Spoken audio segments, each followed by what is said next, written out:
বিরাট কোহলি শুধু ভারতীয়দের মধ্যে নয়, এখনও খেলছেন এমন ক্রিকেটারদের মধ্যে সবচেয়ে ধনী।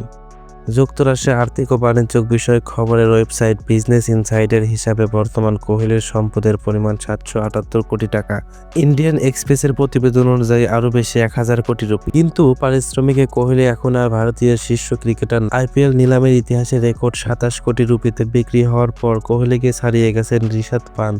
একইভাবে নিলামে দ্বিতীয় সর্বোচ্চ 26 কোটি 75 লাখ রুপি দাম ওঠার পর ভারতের টেস্ট ও ওয়ানডে অধিনায়ক রোহিত শর্মাকে পেছনে ফেলেছেন শ্রেয়স আয়ার।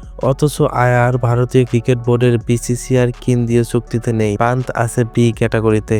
শীর্ষ দুই তারকা রোহিত কোহলি আছেন এই গ্রেডে।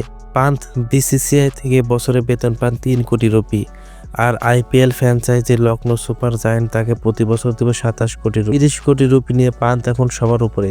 28 কোটি রুপি পারিশ্রমিক পাওয়ার পর কোহলি নেমে গেছে 2-এ। কোহলি বোর্ড থেকে পান 7 কোটি রুপি। তাকে 21 কোটি রুপিতে ধরে রেখেছে রয়্যাল চ্যালেঞ্জার ব্যাঙ্গালোর। কেন্দ্রীয় চুক্তিতে পান্থ আছে বি গ্রেড থাকলেও একসময় এই গ্রেডে খেলোয়াড় ছিলেন। 2022 সালের ডিসেম্বরে ভয়াবহ সড়ক দুর্ঘটনায় গুরুতর আহত হওয়ার পর 1.5 বছর মাঠের বাইরে ছিলেন তিনি। যেহেতু দীর্ঘ সময় খেলা থেকে দূরে ছিলেন, তাই তাকে এ থেকে বি গ্রেডে নামিয়ে দেওয়া হয়েছে।